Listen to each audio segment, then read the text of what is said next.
Во знак на поддршка за ранетата колешка социјална работничка од Прилеп, но без колегите до себе, првиот човек на синдикатот на работниците од управата се пожали на притисоци и закани од Министерството за социјална политика кон социјалните работници. Од УПОС вела дека случајот во Прилеп, во кој избеган пациент од психијатриската болница Демир Хисар пукаше кон вработени во Центарот за социјална работа, е кулминација на небезбедните услови во кои работат социјалните работници.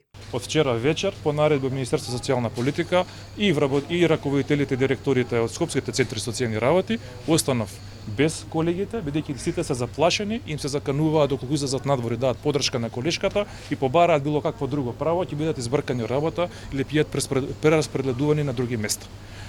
Сакам само да ги охрабрам дека за правата на работниците не треба да се молчи, за правата работниците треба да се бори, никој ништо не може да им направи и никој не може да ги избрка од работа доколку сакаат да заштитат било кој нивни колега.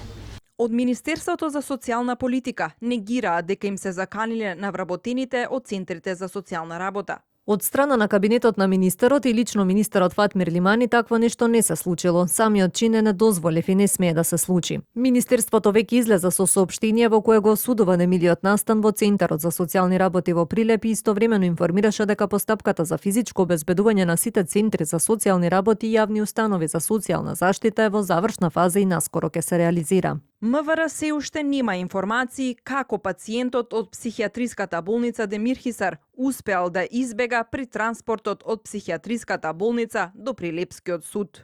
Се водат информативни разговори со неколку лица, меѓу кои директорот на психијатриската болница. Во моментот се уште немаме информации на кој начин АЈ дошол до оружјето. ТВ24 го контактираше директорот на психијатриската болница Демир Хисар, Жан Лозановски, но тој не беше достапен за медиумите. Од партијата Левица побараа итно разрешување на Жан Лозановски, поради како што велат лошо менаџирање со болницата. Во меѓувреме, Комисијата за спречување и заштита од дискриминација поведе постапка против психијатриската болница Демир Хисар. Комисијата доби информација дека оваа болница не располага со потребни капацитети, односно санитетско комбе, адекватен и доволен медицински кадар, лица задолжени за хигиена на пациентите, што доведува до неадекватна нега на пациентите во болницата. Според информации на ТВ24, ранетата социјална работничка била демната од избеганиот пациент со претходно криминално досие, бидејќи таа била дел од предметот за старателство на неговите деца.